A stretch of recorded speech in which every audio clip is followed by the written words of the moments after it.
Where do you think money should be invested, or how are you conceptualizing in 2022 where you can still invest money for a return where there's not a huge risk with everything just feeling so expensive? Yeah. Well, a couple of things. I mean, every year there's a couple oil and gas investments that I do that are very tax favorable. And, you're able to roll over your income from those and get more of a tax write-off. And I just put a very small amount in those every single year. I put money in a similar ATM fund. So it's a guy that puts together a fund. They go out and they buy locations for ATMs. They get a new machine, then you get 100% depreciation in year one, and then you get a set payout until you get your capital back. Plus, I think it's like 20%, and then you adjust that for depreciation and your tax benefit, and it becomes a really solid deal. I like those kind of structured deals like that. I'm invested in a lot of multifamily syndications and self-storage syndications. And, I like those because I think,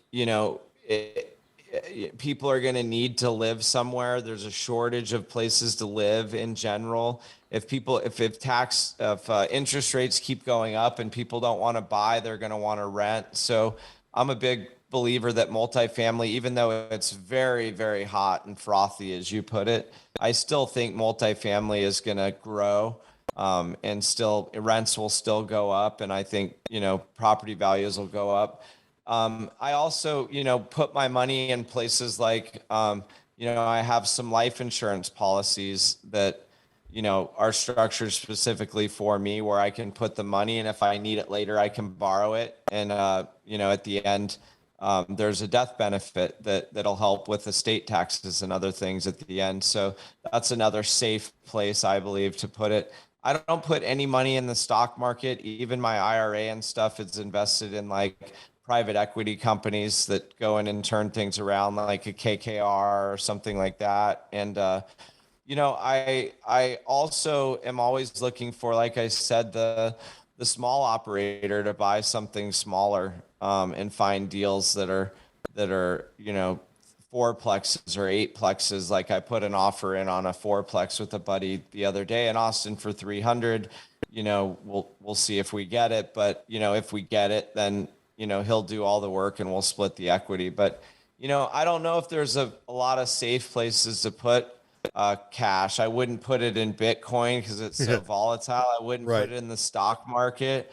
I think right now I'd almost rather just have cash. And even though there's some inflation, 10% or whatever, if it does crash, I'd like to be ready and have that money. So whatever you do, make sure you have enough of it liquid or close enough to liquid so that you can be ready when the frenzy is upon us. Because if something does crash, then we're going to be sitting in a place where we'll wish we had bought a bunch of stuff like in 2008 and 2009 when, I didn't know, and I didn't have the money to do what I would do now, given if the roles were reversed.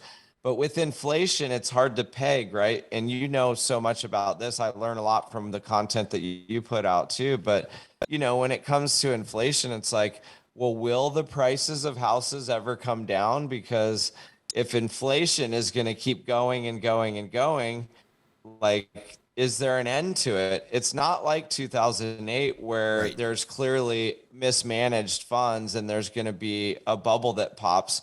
This time, the mismanaged fund is they printed so much money that everything is becoming worth more and more and more, and the dollar is being devalued, which, that's about all I really understand and know about it. But for me, it forces me to want to hold a lot of cash. So right now I have a number, and it's like our whole team meeting and everything we talk about is getting to this like rainy day fund, like getting enough set aside.